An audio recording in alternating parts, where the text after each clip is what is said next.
This is CBC Vancouver News.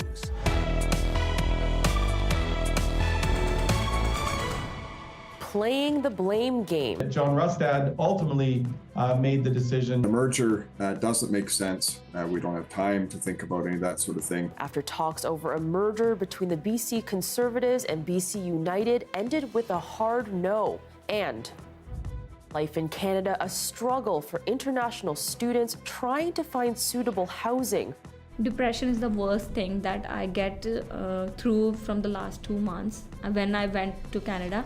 Why it's so much harder for them than students born here. Plus, would have been exciting to see him. But none of them are coming, so yeah, definitely disappointed. I understand their frustration, and I can tell them we share this frustration. outrage from fans who paid the big bucks to see one of the greatest soccer players of all time. Hello, I'm Jessica Cheung. Thanks for joining us.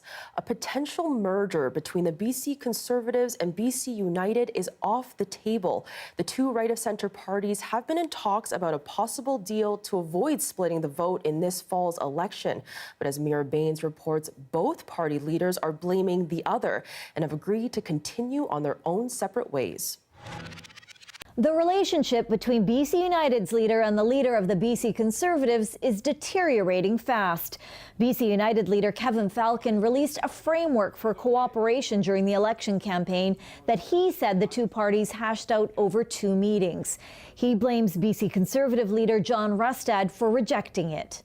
John Rustad ultimately made the decision that that's not something that he wants to proceed with, and he is going to put his personal ambitions as he views them above the best interests of the province. Under the deal, the parties would have agreed not to attack each other during the campaign, and they would not have run candidates against each other's incumbent MLAs running for re-election.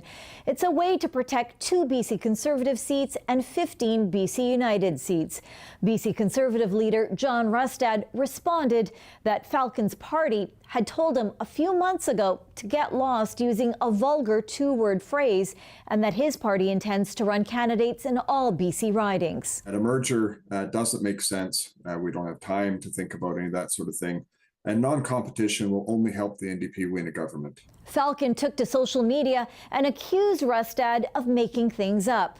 With the deal dead, UBC political scientist Stuart Prest says there wasn't much in the deal for the BC Conservatives. The latest election poll showed BC United at 12% support. There's not a lot to be gained by putting BC United on life support if they really are as weak as they appear to be. Press says the fighting between the parties will likely benefit the BC NDP on election day.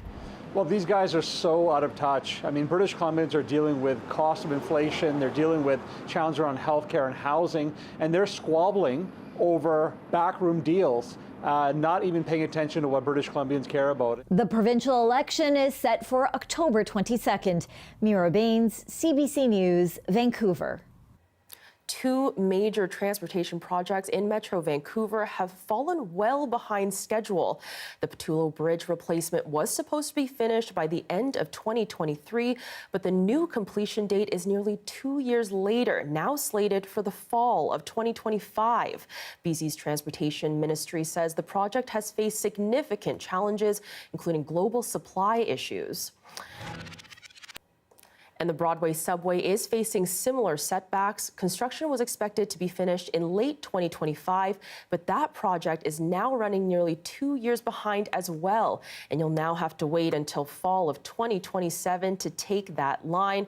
And officials blame tunneling and station line excavation that took longer than anticipated. And one local business owner says the ongoing construction has pushed his grocery store to the brink, with sales down 40% year over year. Access is one of the biggest problems, so they can't access. The road conditions change almost by the hour. We don't know what's going to happen. People can't come, they can't stop in front of the store, it's hard to get into the parking. It's mostly accessibility. That's what drives local small businesses like us, is we're accessible to the community, and they've taken that away from us.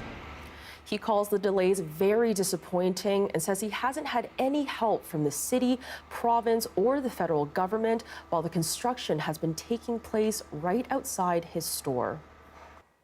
Now that the courts have sided with the province in the Surrey policing saga, the question is, what's next for Mayor Brenda Locke's mission to keep the RCMP? Chad Pawson takes a look.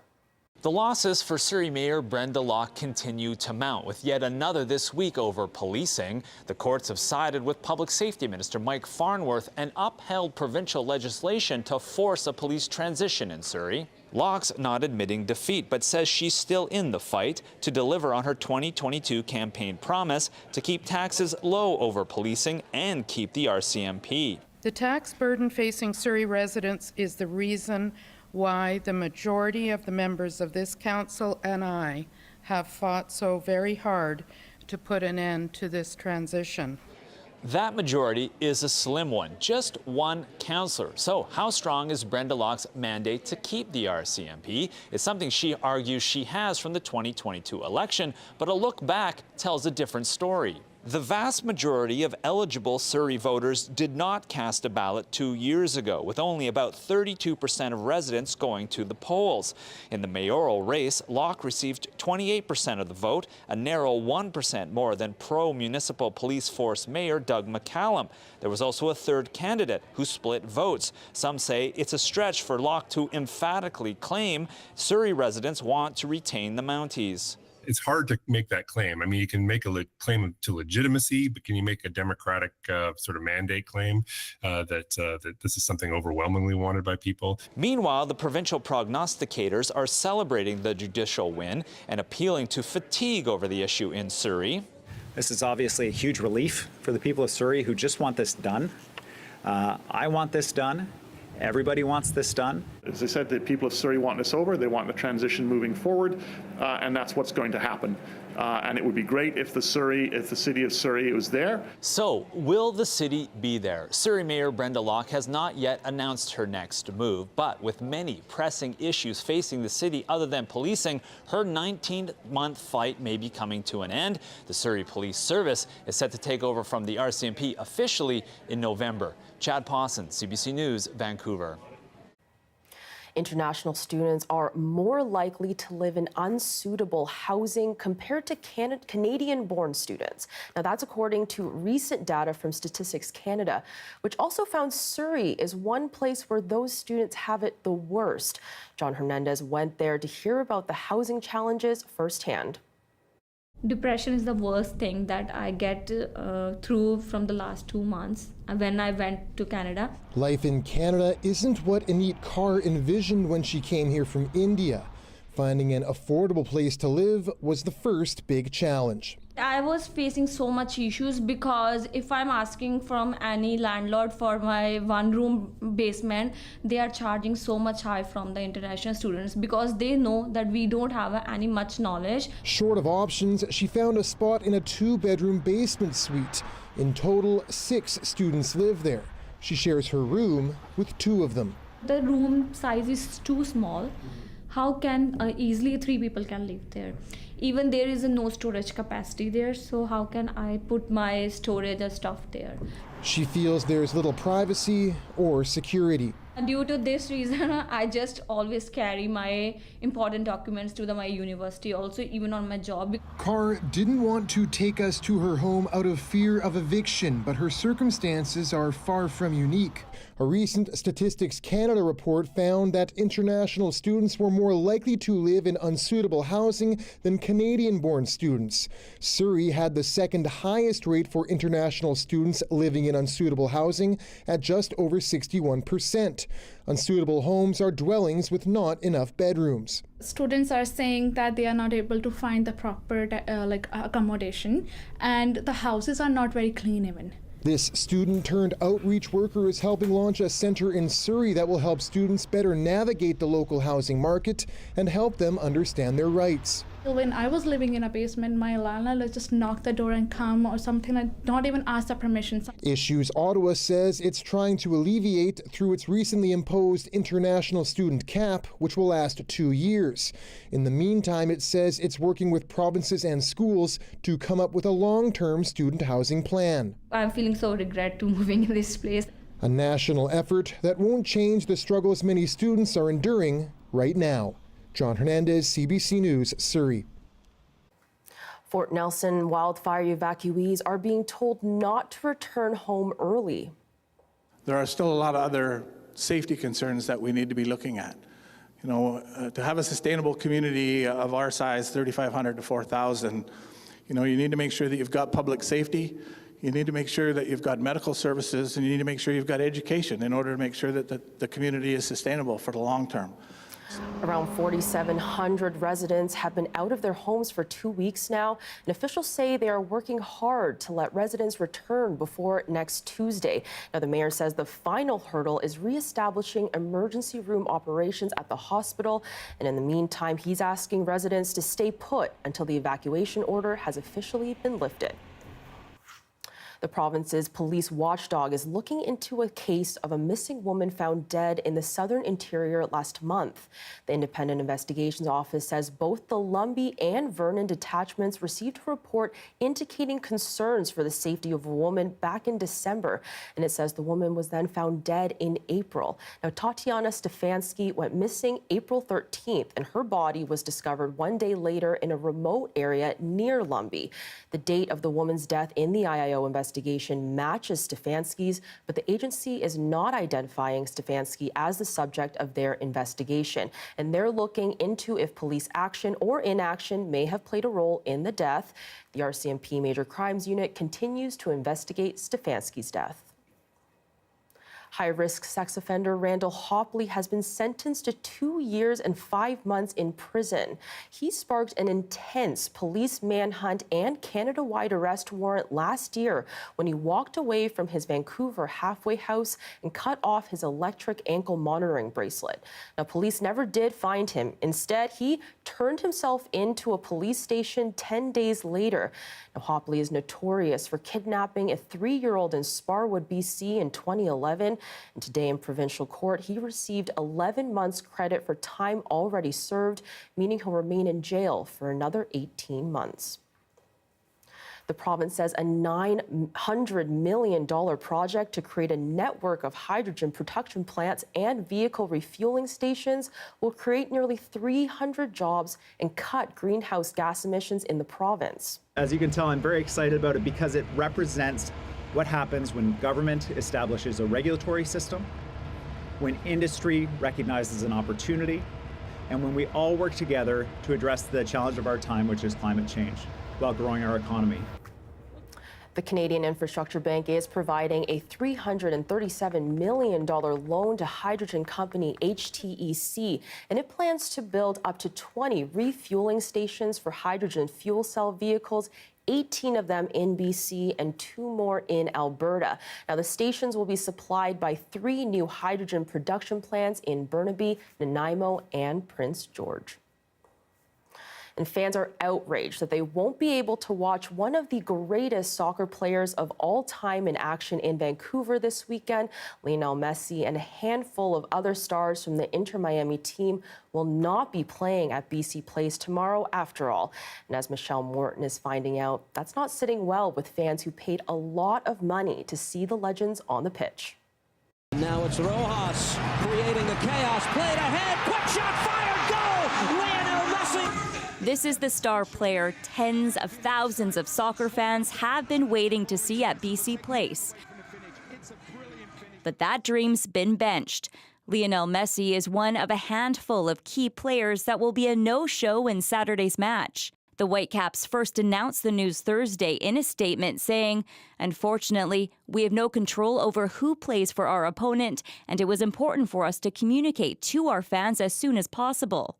The next day, the head coach for Inter Miami offered this explanation. You look at the upcoming matches that are around the corner, and in this occasion, obviously, we have 2 home games, and we thought that it was the most prudent for them not to play this match. Major League Soccer says the league will continue to review how clubs report player availability.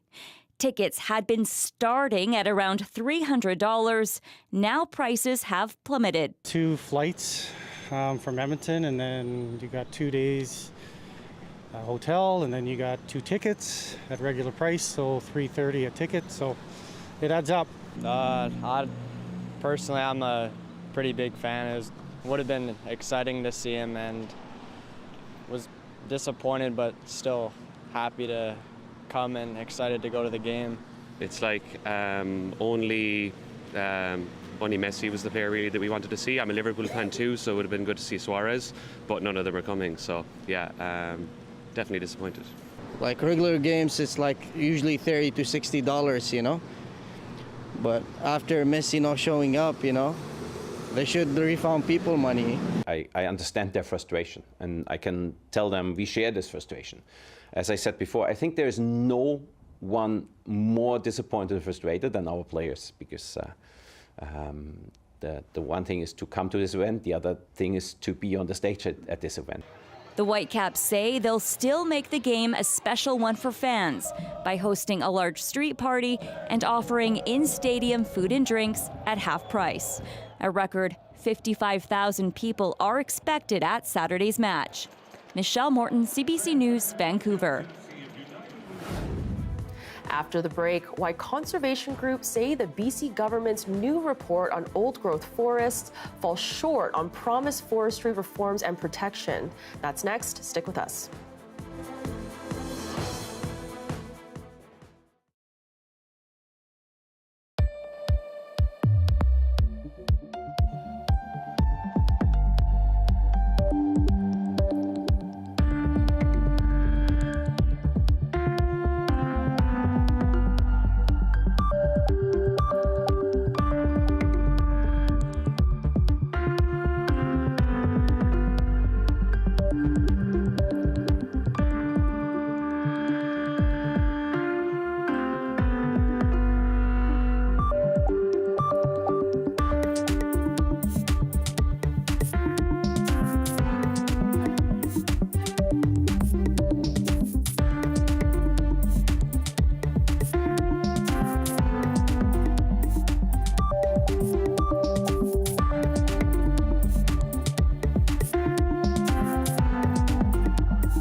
Welcome back.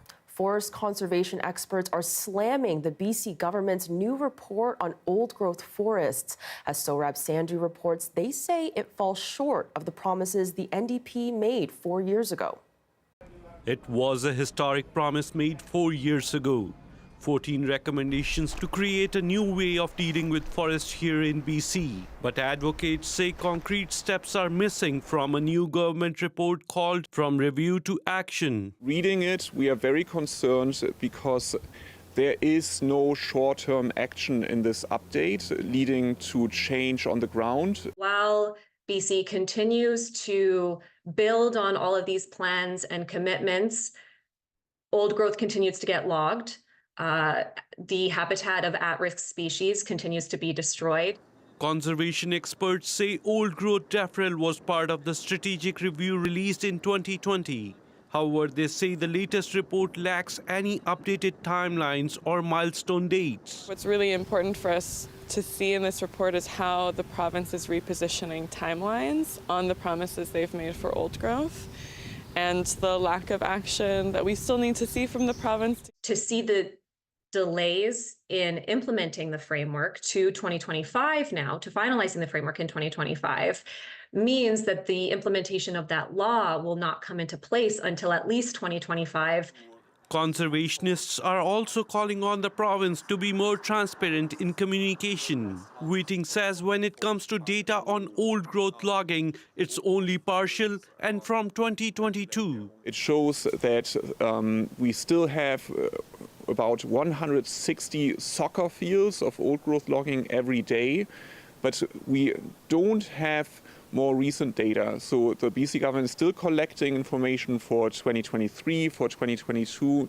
So we need more transparency, we need more up-to-date information. The province says they remain committed to implementing all 14 recommendations. However, quote, achieving the full intent of the review is work that will span generations. We don't have time to make long-term plans when we're facing a climate emergency, when we're facing wildfires, which are made worse by the types of logging that are still common practice in British Columbia. Sohrab Sandhu, CBC News, Vancouver. And here's a live shot of Vancouver City Hall, and it's looking like rain, rain, rain this weekend. So is there any hope that that sun will come out? You'll find out during your full forecast after the break.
Australia's biggest festival of lights started today, turning Sydney's harbour, landmarks and cityscape into a showcase of creativity and innovation.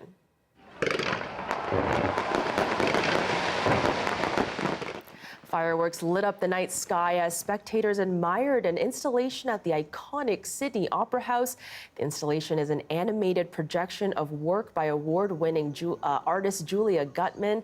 The annual festival runs until June 15th, and more than 3 million people attended the festival last year. The weather update is brought to you by Direct Buy Furnace. To cool and clean the air in your home, call Direct Buy Furnace. Installing Trane, the most reliable heating and cooling brand.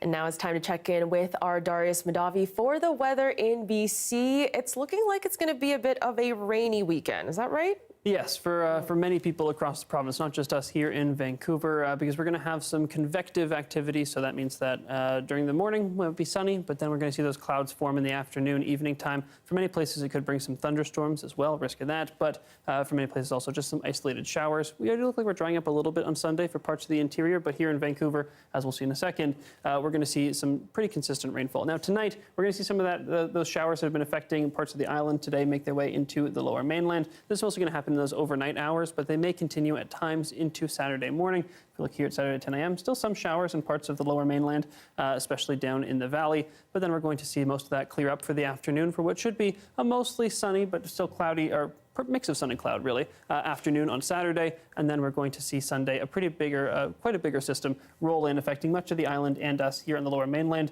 Should come in waves, but the morning is looking pretty wet and parts of the evening as well. Right now it looks like the afternoon might be dry, but I think that could change pretty easily in the days ahead. If we zoom out to the rest of the province, you'll notice plenty of convective activity, as I mentioned, in parts of the interior, just scattered showers, maybe even thunderstorms popping up in places. At the moment, it doesn't look like there'll be any warnings for anything, but we'll be keeping an eye on that as well. Just be aware, check Environment Canada, see if there is a severe thunderstorm warning. In that case, you just might want to stay inside. And beyond that, just that system coming in on Sunday. Monday's looking a little bit drier for much of the coast, but then Tuesday, the rain is expected to return. Maybe even some sun breaks on Monday as well here on the coast. In terms of wind, really tomorrow morning is when we're going to see some of this during the island, but not expected to get those wind gusts that we were getting earlier this week on Tuesday. Doesn't look like we're going to get that heavy rainfall and that high winds that we did, although it is still a possibility for some of those times. In terms of temperatures, we're pretty seasonal, maybe a couple degrees below here on the coast. In terms of conditions, we see that thunderstorm activity throughout much of the interior, but beyond that, really just a little bit of sunshine, a little bit of rain for many places.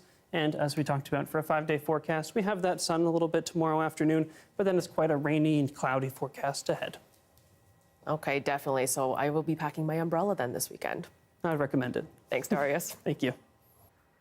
And that is your late news for this Friday, May 24th. For news anytime, anywhere, download the free CBC News app. You can always find us online at cbc.ca/BC. Thanks for watching. Have a great weekend and a wonderful night.